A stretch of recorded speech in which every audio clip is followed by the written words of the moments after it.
नमस्कार, मैं डॉक्टर गंगाराम पांडे अपने YouTube चैनल संस्कृत मंदाकिनी पे आप सभी का स्वागत करता हूँ।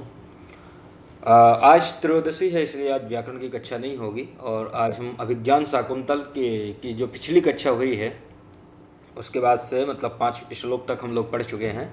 आज जो छठवां श्लोक है इसको हम पढ़ेंगे। तो आज अभिज्ञान शाकुंतल की ही कक्षा होगी। तो संस्कृत सप्ताह चल रहा है, तो मैं आपको संस्कृत सप्ताह की बहुत बहुत शुभकामनाएं देना चाह रहा हूँ। बहुत बहुत सभी को बहुत बहुत शुभकामनाएं। और अपने विषय पर हम प्रवेश करते हैं। तो अभिज्ञान शाकुंतलम,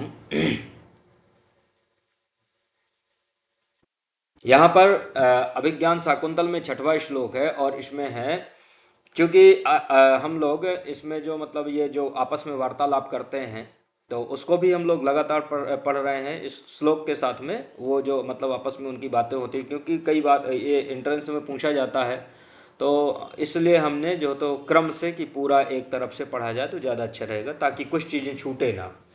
ततः प्रविशति रथाधिरूढ़ ससर्चापहस्तो मृगम अनुसरन् राजा सूतश्च। ततः प्रविशति, तो प्रस्तावना समाप्त होने के बाद प्रस्तावना के बाद आया था कि ततः प्रविशति रथाधिरूढ़, अर्थात इसके बाद रथाधिरूढ़ मतलब रथ में अधिरूढ़ अर्थात चढ़े हुए, ससर चाप हस्तो मतलब धनुष बाण लिए हुए, मृगम अनुसरण मृग का अनुसरण करते हुए, राजा सूतश्च प्रविशति अर्थात राजा और सूत दोनों प्रवेश करते हैं। यहीं से ये नाटक प्रारंभ होता है। तो अब यहाँ पर क्या होता है कि मृग का अनुसरण करते हुए अर्थात मृग का पीछा करते हुए, मृग का क्या कर रहे हैं, पीछा कर रहे हैं।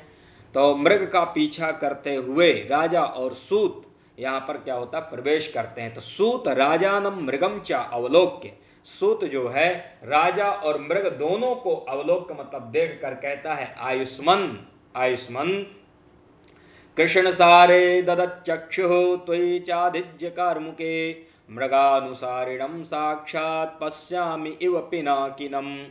कृष्ण सारे ददच्चक्षुः, कृष्ण सारे ददच्चक्षुः त्वयि चाधिज्य कार्मुके मृगानुसारिणं साक्षात् पश्यामि इव पिनाकिनम्। यहाँ पर सूत कहता है कि राजन, मैं आपको पश्यामि इव पिनाकिनम अर्थात पिनाकिनम अर्थात भगवान शिव के समान देख रहा हूं। पिनाकिनम अर्थात पिनाकी कौन, भगवान शिव अर्थात पिनाक है जिनके पास पिनाक अस्य अस्तित यस्मिन वा, पिनाक को धारण करते हैं ऐसे कौन हुए, पिनाकी कौन हुए, भगवान शिव।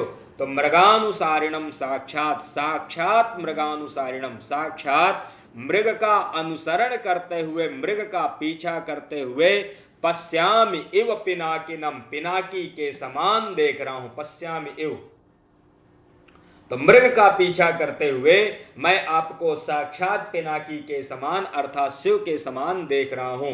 तो कैसे, तो कृष्ण सारे ददक चक्षु, कृष्ण सारे, कृष्ण सार, कृष्ण सार मतलब मृग, कृष्ण सार जो काला मृग होता है उसको कहते हैं कृष्ण सार मृग। तो कृष्ण सारे ददक चक्षु, कृष्ण सारे, कृष्ण सार मृग पर अधिज्य कार्मुके अर्थात प्रत्यंचा चढ़े हुए धनुष को मतलब प्रत्यंचा चढ़े हुए धनुष को धारण किए हुए। तो अधिज्य कार्मुक का अर्थ होता है कि जो प्रत्यंचा चढ़ा हुआ धनुष होता है, ऐसे धनुष को। तो कृष्ण सारे अधिज्य कार्मुके, अधिज्य कार्मुके मतलब प्रत्यंचा चढ़े हुए धनुष को लिए हुए, त्वयि चा चक्षु ददत, त्वयि मतलब आप पर, त्वयि कहाँ सप्तमी में बनता है एक वचन में, त्वयि अर्थात आपको देख कर, आपको त्वचा ददत चक्षु ददत मतलब आपको देख कर, आपको देख कर चक्षु ददत अहम अर्थात मैं मृगानुसारिणम साक्षात पश्यामि इव पिनाकिनम मृग का पीछा करते हुए साक्षात पिनाकी के समान पश्यामि इव अर्थात देख रहा हूं। तो यहां पर क्या होता है कि राजा दुष्यंत मृग का पीछा कर रहे हैं। मृग का पीछा करते हुए वो जिस प्रकार से मतलब प्रत्यंचा चढ़े हुए धनुष को चढ़ाए हैं, जिस प्रकार से धनुष को लिए हैं, तो सूत यहां पर देखता है कि जिस प्रकार से आप प्रत्यंचा चढ़े हुए धनुष को लिए हैं, तो मैं आपको पिनाकी के समान, शिव के समान देख रहा हूं। तो यहां पर ध्यान देना, यहाँ पर एक पौराणिक कथा है, कालिदास उस कथा का यहाँ पर उनका मतलब कहने का तात्पर्य ये है कि दक्ष प्रजापति, प्रजापति कौन? भगवान शंकर के ससुर, वो ससुर लगते हैं। तो दक्ष प्रजापति ने किया यज्ञ, यज्ञ किए तो सारे देवताओं को बुलाए, जितने भी छोटे मोटे जितने भी देवता थे सारे एकदम बड़े चाव से आए कि आज यज्ञ में हमारा भाग है, यज्ञ में हमको बुलाया गया है, स्पेशली बड़े बड़े पदों पर बैठाया जाएगा। तो जितने भी देवता हैं सारे देवता आते हैं, सबको निमंत्रण भिजवाता है बढ़िया बाकायदे। तो सारे देवता, सारे जितने भी देवता ऋषि मुनि सब जाते हैं, लेकिन शंकर भगवान को नहीं बुलाया है। तो दामान वो, लेकिन बुलाया नहीं, कुछ मतलब इतना ज्यादा उनसे द्वेष था, तो शंकर भगवान को नहीं बुलाया। तो सारे देवता वहां पर, सारे देवता सारे ऋषि मुनि जितने भी हैं सब गए। तो अब पिता के यहाँ यज्ञ हो रहा है तो स्वाभाविक बात है कि बिटिया का मन तो करता ही है। पिता के यहाँ, बाप के यहाँ कुछ कार्यक्रम हो तो बिटिया का तो मन हो, सबसे ज्यादा जो तो वो होती है, प्रसन्न होती है कि मेरे बाप के घर में, मेरे पिता के घर में जो तो फला कार्यक्रम है। तो पार्वती, शंकर जी तो त्रिकालदर्शी, वो अपना कैलाश में बैठकर देख रहे थे सब कुछ कि ये जितने भी ऊपर से निकल रहे हैं, स्पेशली हमको दिखाते हुए। यहाँ पर भागवत में बड़ी अच्छी कथा आती है ये। तो सारे उस दिन क्या हो, भले चाहे जितने भी देवी देवता, कभी वो शंकर जी का जो जहाँ कैलाश पर्वत में बैठे थे वहाँ का जो मार्ग है, चाहे कभी निकले चाहे ना निकले, लेकिन उस दिन स्पेशली सारे जितने भी देवी देवता थे वो सब वहां से, वहीं से निकल के जा रहे थे जहां भगवान शिव और पार्वती बैठे हुए थे, दिखाते हुए कि देखो हम तुम्हारे ससुर के यज्ञ में जा रहे हैं, और तुमको नहीं बुलाया उन्होंने। तो भगवान शिव को सब कुछ पता था, लेकिन पार्वती जी उन्होंने जो तो हट किया कि मेरे पिता के यहाँ यज्ञ हो रहा है और मुझे जाना है। ऐसी एक कथा आती है। भगवान शंकर मना भी करते हैं कि देखो हमको बुलाया नहीं, और जब बुलाया नहीं तो जाने का कोई औचित्य नहीं बनता, हमको नहीं जाना चाहिए। उन्होंने कहा कि नहीं मैं जाऊंगी, तो बोले कि ठीक है तो तुम चली जाओ। ऐसा कहकर पार्वती चली जाती हैं। जब जाती हैं तो वहां पर क्या होता है कि वो देखती हैं कि सारे जितने भी छुटभैया, ये जितने भी मतलब नेता देवता हैं, सबका स्पेशल वहां आसन लगा हुआ है। सारे एकदम बड़े चाव से ऋषि मुनि एकदम बड़ी बड़ी दाढ़ी रखे हुए टेर रहे हैं, बिल्कुल एकदम चमक से बैठे हुए हैं, सबके एकदम अपने भाग हैं। तो ये देखती हैं तो इनको बड़ा दुख होता है सती को कि मतलब जो महादेव हैं वो मेरे पति, उनको इन्होंने बुलाया नहीं, और इन सारे ये जो देवता हैं, छोटे मोटे देवता हैं, इनको इन्होंने बुलाया है। उनको बहुत दुख होता है। फिर एक चीज़ और भी होती है कि जो बहनें होती हैं ना, तो बहनें कई बार ना वो बहुत ज़्यादा मतलब वो भी मजाक उड़ाती हैं। उनकी भी जो अपनी बहनें थी उन्होंने भी काफ़ी बार उनको जो तो बार बार दुखी किया कि मतलब देखो हमारे पति का ये आसन, हमारे पति का ये आसन, तुम्हारे पति का आसन कहीं दिख नहीं रहा। इस प्रकार से वो बहुत ज़्यादा दुखी होती हैं, और वो क्या करते हैं कि अपने योग माया से, योग के द्वारा अपने शरीर को उसी यज्ञ में भस्म कर लेती हैं। ऐसा होने के बाद ये तो शिव तो सब देख ही रहे थे, वो तो त्रिकालदर्शी, वो तो सब आकर वहाँ कैलाश में बैठ के देख रहे हैं कि वहाँ क्या चल रहा है। जैसे ही पार्वती भस्म अपने शरीर को करते हैं, तभी वो उसी समय जो है तो वो एक मतलब जटा को फेंक के मारते हैं, वो एक राक्षस पैदा होता है जिसको भेजते हैं कि जाओ, ऐसी कथा है। लेकिन यहाँ पर क्या होता है कि भगवान शिव आते हैं, अब वो उसी समय दौड़ते हैं दक्ष प्रजापति को मारने के लिए। जैसे ही दक्ष प्रजापति देखता है कि ये मुझे मारने के लिए आ रहे हैं, तो वो जो है मृग का रूप धारण करके भागने लगता है। मृग का रूप धारण करके भागने लगता है। तो वही स्थिति होती है कि भगवान शिव वो अपना जो तो धनुष लिए, पिनाकी मतलब पिनाकी धनुष लिए उसका पीछा कर रहे हैं, और दक्ष प्रजापति भाग रहा है। वो कैसे शरीर, किसके स्वरूप को धारण किया है? मृग के स्वरूप को। तो ये कथा है। तो यहाँ पर वैसे ही अर्थात पिनाकिनम इव पश्यामि, पिनाकी के समान देख रहे हैं। कौन देख रहा है? सूत देख रहा है कि मृगानुसारिणम साक्षात पश्यामि इव पिनाकिनम, कि मैं मृग का अनुसरण करते हुए साक्षात आपको पिनाकी के समान देख रहा हूं। तो यहां भी दुष्यंत मृग का पीछा कर रहे हैं, और वहां भगवान शिव मृग का पीछा कर रहे थे, अर्थात उसका दक्ष प्रजापति का। ये इसका जो तो भाव है, कालिदास ऐसा कहना चाहते हैं। तो कृष्ण सारे ददच्चक्षु त्वयि चादिज्य कारमुके मृगानुसारिणम साक्षात पश्यामि इव पिनाकिनम। तो यह यहाँ पर लग गया। यहाँ पर विशेष और उत्प्रेक्षा करके यहाँ पर अलंकार आता है, क्योंकि ऐसी संभावना दिखाते हैं, और विशेष है यहाँ पर। मतलब एक ही चक्षु से एक साथ भिन्न भिन्न स्थानों में संलग्न है, इस प्रकार से यहाँ पर विशेष अलंकार करते हैं। तो और उत्प्रेक्षा, चूंकि यहाँ पर संभावना या तादात्म्य पिनाके अप्रस्तुत पिनाकी में तादात्म्य संबंध की यहाँ पर संभावना की गई था। अप्रस्तुत पिनाकी में तादात्म्य संबंध अर्थात दुष्यंत से जो उसका संबंध है, इस प्रकार से जो तो ये संभावना है, इसलिए उत्प्रेक्षा अलंकार है। तो असंभावनम अथोत्प्रेक्षा प्रकृतस्य समेन यत, ये उत्प्रेक्षा अलंकार का लक्षण है। यहाँ पर प्रसाद गुण वैदर्भी रीति और अनुष्टुप छंद में ये श्लोक है। तो इस काले मृग को और चढ़े हुए धनुष को धारण किए आपको देखकर मुझे यज्ञ रूप मृग का पीछा करते हुए पिनाक पाणी भगवान शंकर का स्मरण हो आता है, अर्थात धनुष बाण हाथ में लेकर मृग का पीछा करते हुए आप मुझे साक्षात शिव के समान मालूम पड़ते हैं। इस प्रकार से इसका हिंदी अर्थ है, लेकिन जो अर्थ हमने बतला ही दिया आपको। ये श्लोक हो गया।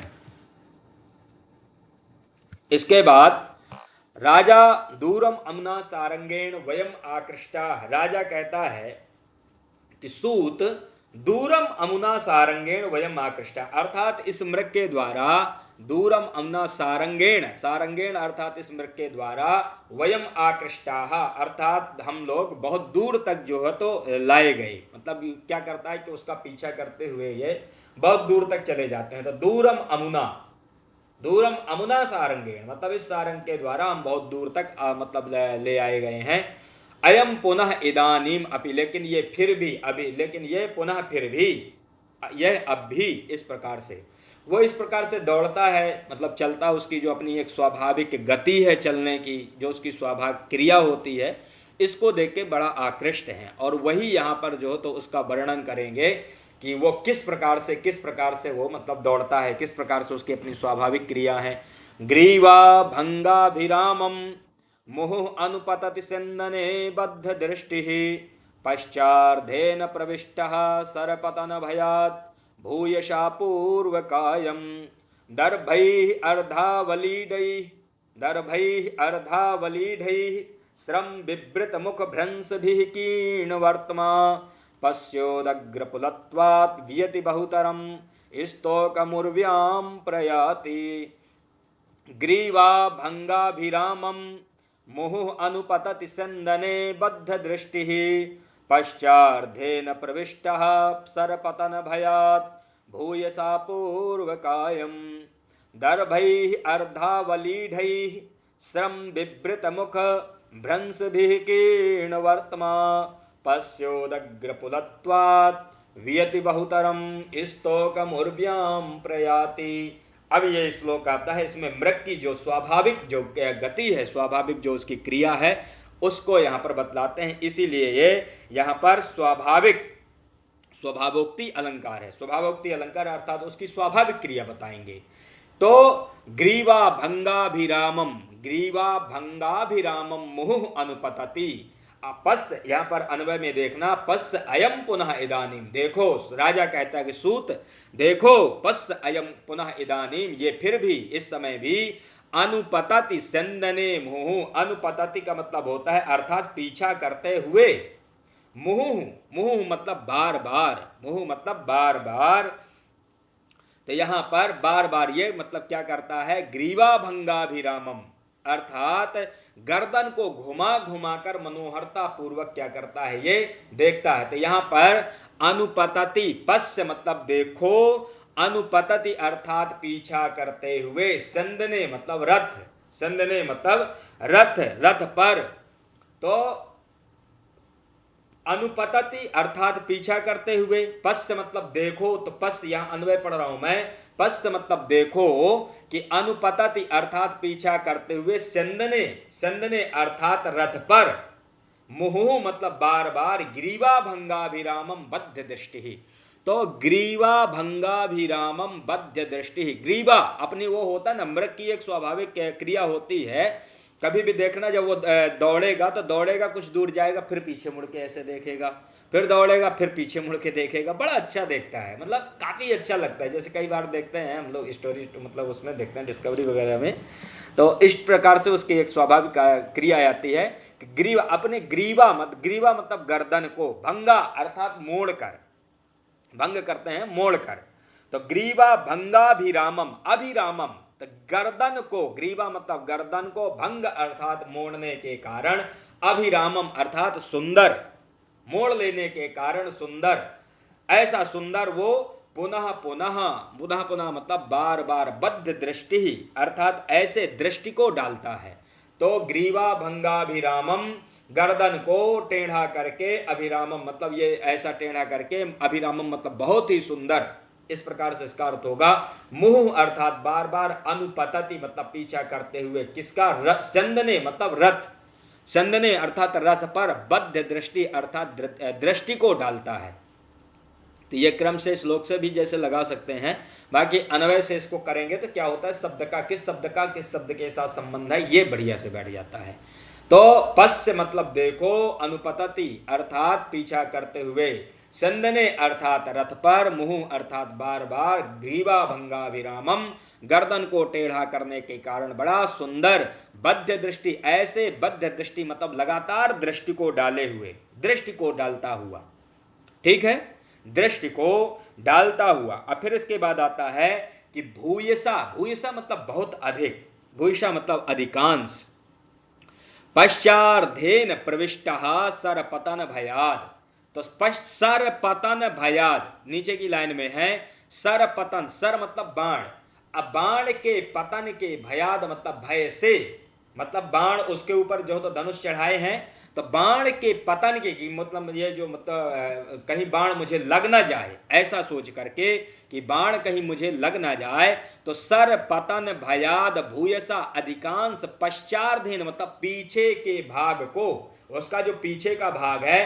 तो पश्चार्धेन पूर्वकायम प्रविष्टा, पश्चार्धेन पूर्वकायम प्रविष्टा अर्थात पूर्वकायम मतलब पूर्व की ओर, मतलब पीछे के, एक होता ना कभी भी देखना जानवरों में जो पशु होते हैं, वो कई बार जब कोई मतलब उनको मारने के लिए कुछ लाठी वाठी या पत्थर कुछ फेंकता है, तो वो पीछे के भाग को सिकोड़ लेते हैं, मतलब आगे की ओर बिल्कुल सिकोड़ देते हैं उसको। तो सर पतन भयात अर्थात बाण लगने के भय से, भूयिषा मतलब अधिकांश, और पश्चार्धेन अर्थात पीछे के भाग को, पूर्व कायम प्रविष्टा अर्थात पूर्व की ओर क्या कर लिया, प्रविष्ट करा लिया है, पूर्व की ओर कर लिया है। ये यहां तक आ गया। दर्भैः अर्धावलीढैः श्रम विवृत मुख भ्रंश भी कीर्ण वर्तमा। इसके बाद आता है कि अर्धावलीढैः, अर्धावलीढैः अर्ध मतलब आधा ही, वलीढैः मतलब चबाया हुआ, अर्थात अर्ध चर्वित मतलब जिसको आधा ही चबाया। अब वो जो तो घास को चर रहा था, मतलब जो भी वो खाता है उसको, अब जो तो खा रहा था तभी जो तो उसका पीछा किए, इसका मतलब कि वो उसके मुख में आधे ही चबे जो तो वो थे, मतलब क्या कहते हैं उसको, दर्भ मतलब कुश है ना, दर्भ मतलब कुश। अभी आगे आएगा कि दर्भई अर्धावलीढई मतलब आधा ही चबाए हुए, क्या दर्भ मतलब जो दर्भ है, जो मतलब कुश हैं उनको आधा ही चबाया था। दर्भई अर्धावलीढई श्रम विवृत मुख भ्रंश भी। अब क्या होता है कि जब वो दौड़ता है तो दौड़ने से जो उसको मतलब एक होता है कि मेहनत लगना, मतलब हांफी आना, उसको हम लोग बोलते हैं कि दौड़ने से सांस फूलना, तो सांस उसकी फूलती है। तो श्रम विवृत मुख, तो विवृत मुख अर्थात उसका मुख खुला हुआ है, उसका मुख जो है श्रम के कारण, दौड़ने के कारण, विवृत मुख अर्थात उसका मुख खुला है।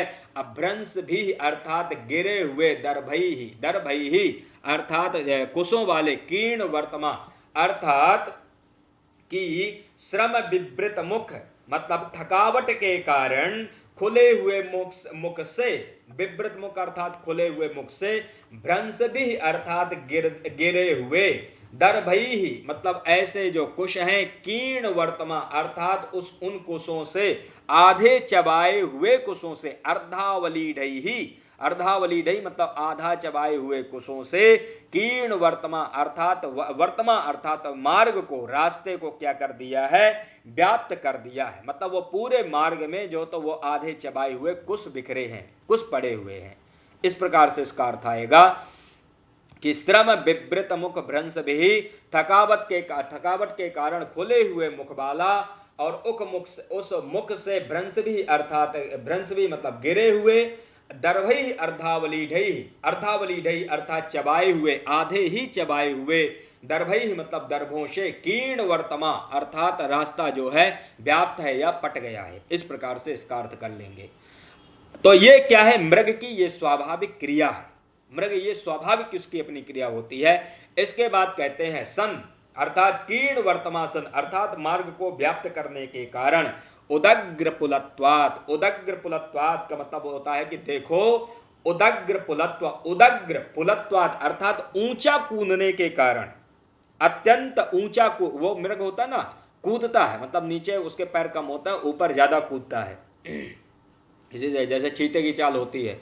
तो उदग्र पुलत्वात मतलब ऊंचा कूदने के कारण, बियति बहुतरम, बियति कहते हैं आकाश, बियति मतलब आकाश, तो बियति बहुतरम अर्थात ऊंचा कूदने के कारण, बियति बहुतरम, पश्य मतलब देखो, उदग्र पुलत्वात बियति बहुतरम, उदग्र पुलत्वात अर्थात ऊंचा कूदने के कारण, वियति, वियति मतलब आकाश में, बहुतरम मतलब बहुत अधिक है, मतलब वो ज्यादा समय उसका आकाश अर्थात ऊपर की ओर रहता है, ठीक है, मतलब धरती को स्पर्श नहीं करता। और स्तोकम उर्व्याम प्रयाति, उर्व्याम स्तोकम प्रयाति, तो उर्व्याम स्तोकम अर्थात थोड़ा, तो ज्यादातर वो कहां रहता है, आकाश अर्थात ऊपर की ओर रहता है, स्तोकम अर्थात थोड़ा ही, उर्व्याम अर्थात पृथ्वी पे, धरती पे, प्रयाति मतलब चलता है। तो मतलब इसका ये है कि ये ऐसे छलांग मारता है कि ये ज्यादातर जो है तो ऊपर ही रहता है और जमीन पर इसके पैर कम पड़ते हैं, मतलब कभी कभी पड़ते हैं।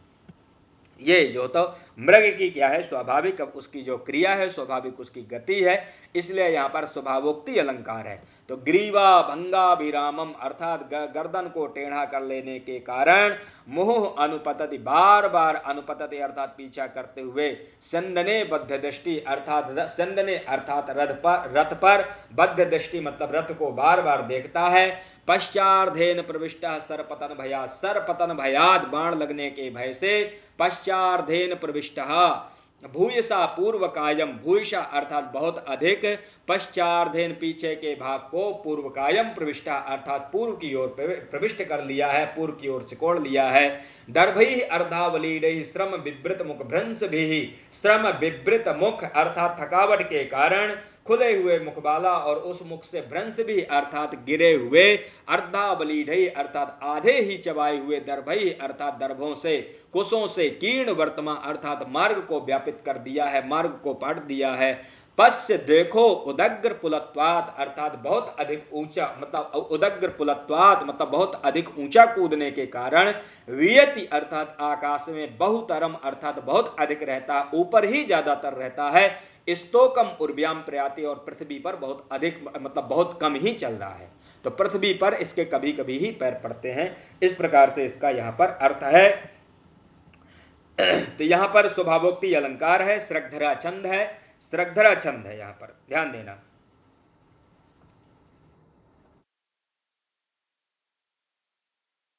तो ये वाला श्लोक हो गया।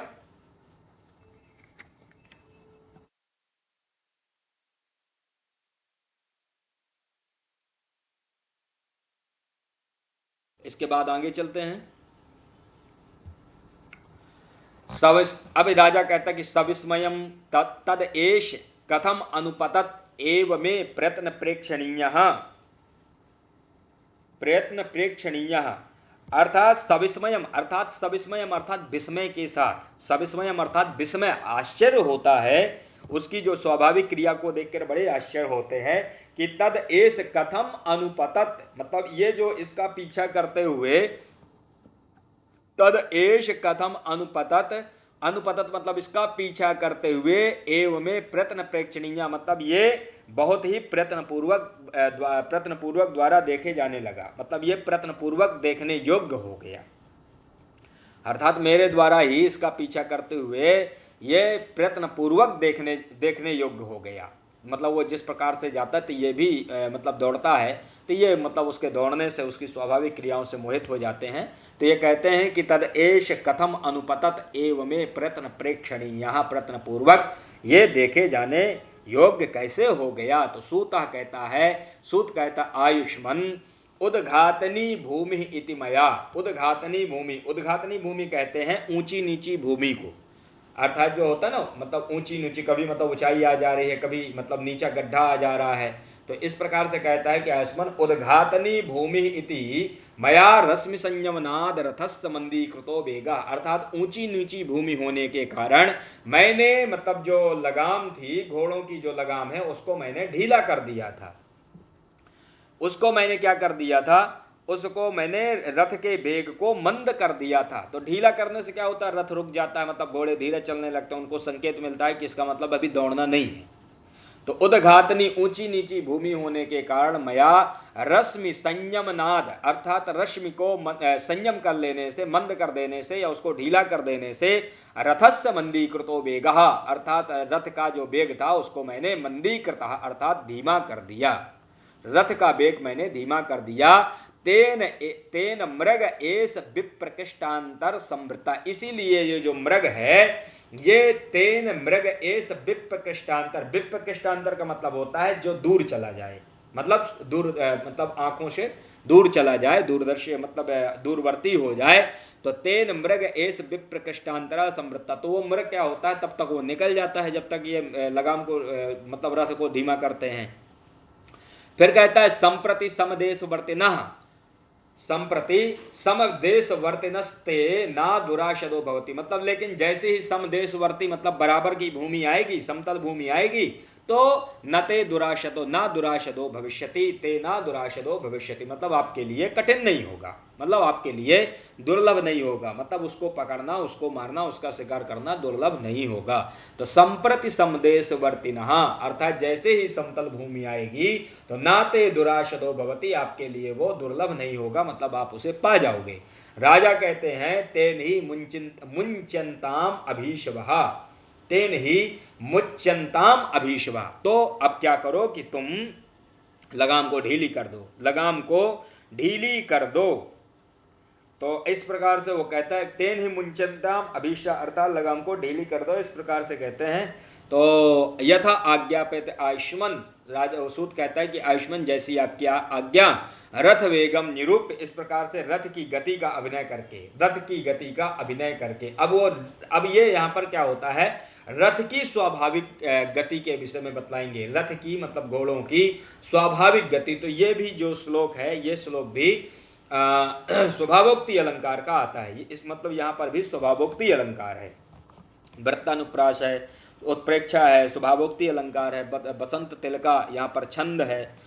तो मुक्तेषु रश्मिषु निरायत पूर्वकाया निष्कंप चामर शिखा निवृतोर्ध्वकर्णा आत्मोद्धतैरपि रजोभिरलंघनीया धावन्त्यमी मृगजवाक्षमयैव रथ्या मुक्तेषु रश्मिषु निरायत पूर्वकाया निष्कंप चामर शिखा निभृतोर्ध्वकर्णा आत्मोद्धतैरपि रजोभिः अलंघनीया। तो रजोभिः अलंघनीया या रजोभिरलंघनीया दोनों प्रकार से पढ़ सकते हो। तो आत्मोद्धतैरपि रजोभिरलंघनीया धावन्त्यमी मृगजवाक्षमयैव रथ्या। अब यहाँ पर सूत कहता है कि आयुष्मन राजन कि मुक्तेषु रश्मिषु निरायत पूर्वकाया, रश्मिषु मुक्तेषु अर्थात रश्मिषु अर्थात वो जो रश्मियां होती हैं, जो लगाम होती है, उस लगाम के मुक्तेषु अर्थात छोड़ने पर, लगाम के ढीली कर देने पर, मुक्तेषु अर्थात ढीली कर देने पर, तो मुक्तेषु अर्थात ढीली कर देने पर, रश्मिषु मतलब लगाम के, निरायत पूर्वकाया, ये क्या है कि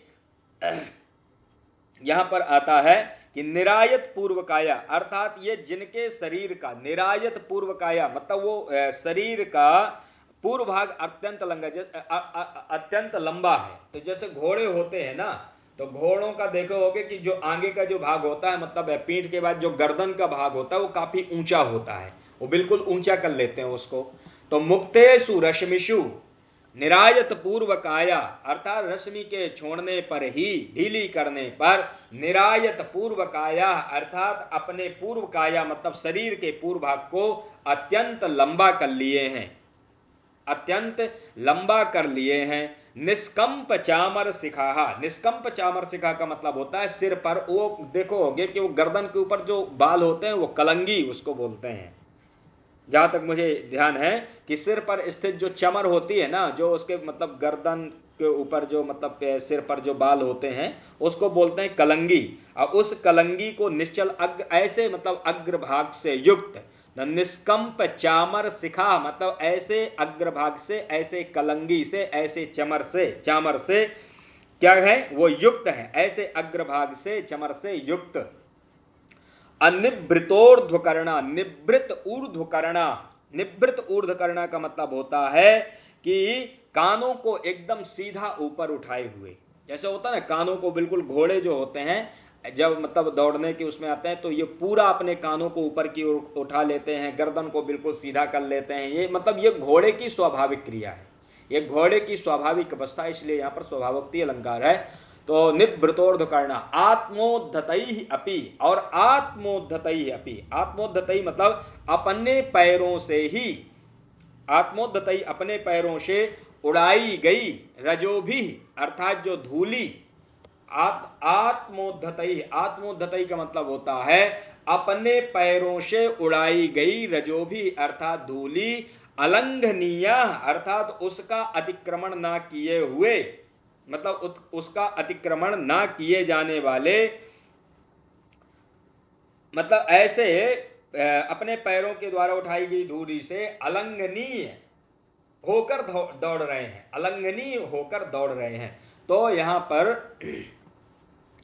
धावंत्यमी, धावंतमी, धावंती अमी, धावंती, तो यहां पर धावंती अर्थात दौड़ रहे हैं, संतः धावंती इसके बाद आएगा कि ये दौड़ रहे हैं।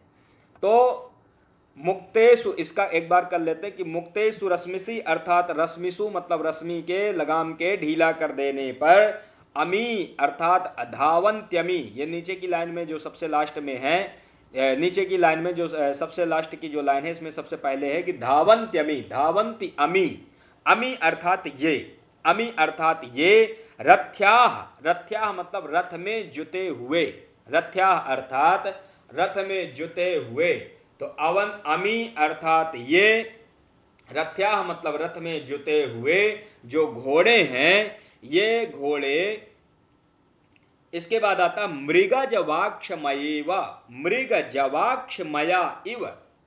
तो नीचे की लाइन से इसका कर लेते हैं कि यहां पर कि अमी अर्थात ये घोड़े, रथ्या अर्थात जो मतलब रथ में जुते हुए जो घोड़े हैं, मृग जवाक्षमया इव, मृग जवाक्षमया इव, मानो मृग अर्थात मृग जवाक्ष, जवाक्ष जो का मतलब होता बेग, अर्थात मृग के बेग को न सहन करने के कारण, मृग जवाक्षमया का अर्थ लेना है कि मृग के बेग को न सहन करने के कारण, मृगस्य जवः, मृग जवः तस्मिन् अक्षमा तया मृग जवाक्षमया। इस प्रकार से यहाँ पर तत्पुरुष समास है कि मृग जवाक्ष, मृग जव अक्षमया, मृग मतलब मृग के, जो मतलब बेग को, अक्षमया, अक्षमया, अक्षमया अर्थात ना सहने के कारण, ना सह सकने के कारण, मृग जो तो वो जिस प्रकार से मृग जो तो दौड़ रहा है तो उसके बेग को ये घोड़े नहीं सह पा रहे, मतलब इनको ईर्ष्या हो रही है कि अरे हम घोड़े हैं, ये जो इतना तेज दौड़ रहा है।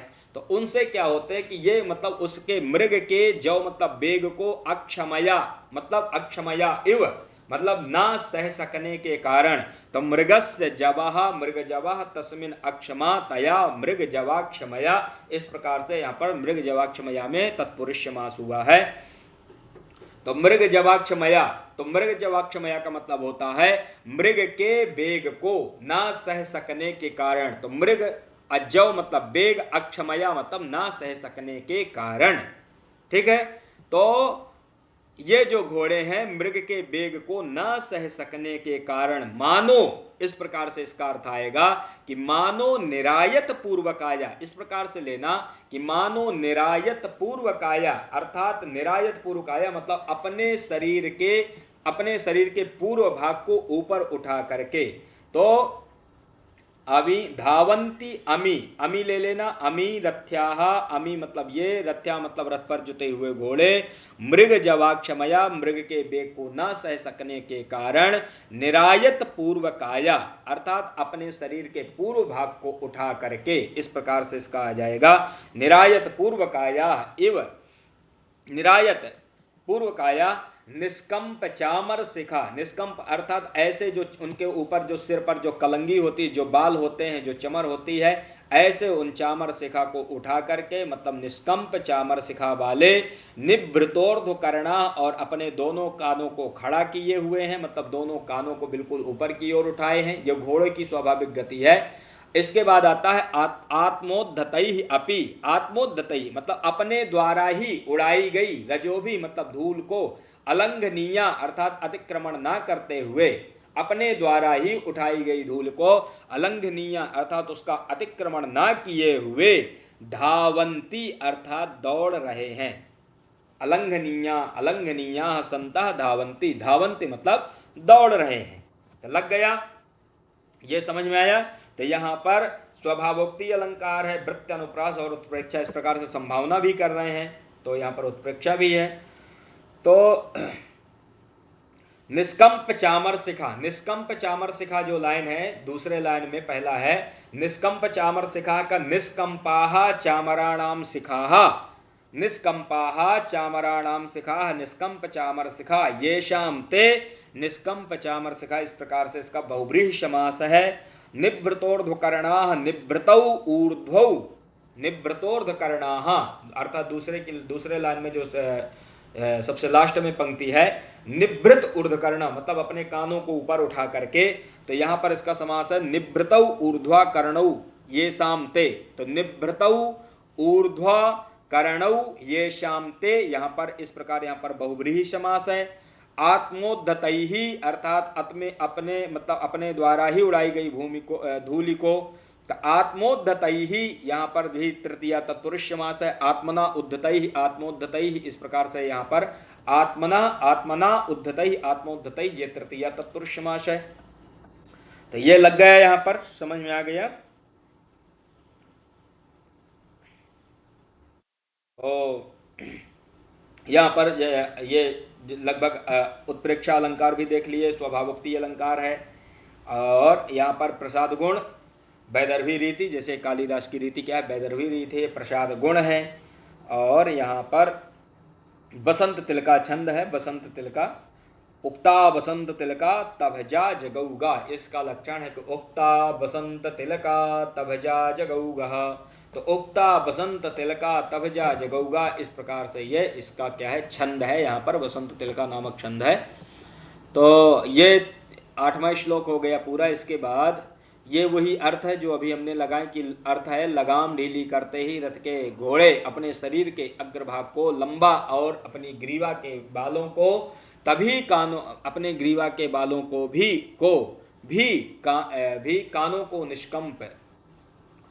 कानों को निष्कंप भाव से खड़ा करके, अपने ग्रीवा के बालों को मतलब वही गर्दन के बालों को भी तथा कानों को निष्कंप भाव से खड़ा करके, मानो दौड़ते हुए हरण के बेग को नहीं सह सकने के कारण, मृग जवाक्षमया, तो मृग के बेग को न सह सकने के कारण इतने बेग से भाग रहे हैं कि इनके पैरों से उड़ी हुई धूल भी इन घोड़ों को नहीं पा सकी, मतलब उनके पैरों से जो धूली उड़ रही है वो धूली भी उनको नहीं पा रही है, मतलब इतना तेज वो दौड़ रहे हैं। तो यहाँ पर ये जो आता है कि अलंघनीय अर्थात आत्मोद्धतैहि अपि दजो भी अलंघनीय, अपने द्वारा उड़ाई गई धूलि के द्वारा भी अलंघनीय है, अर्थात वो धूलि उनको नहीं पा रही। तो ये यहाँ पर आज का हमारा 8वां श्लोक पूरा हुआ। तो इसी के साथ में आज की कक्षा को यहीं पर समाप्त करते हैं और फिर इसके बाद मिलते हैं अगली कक्षा में। नमो नमः।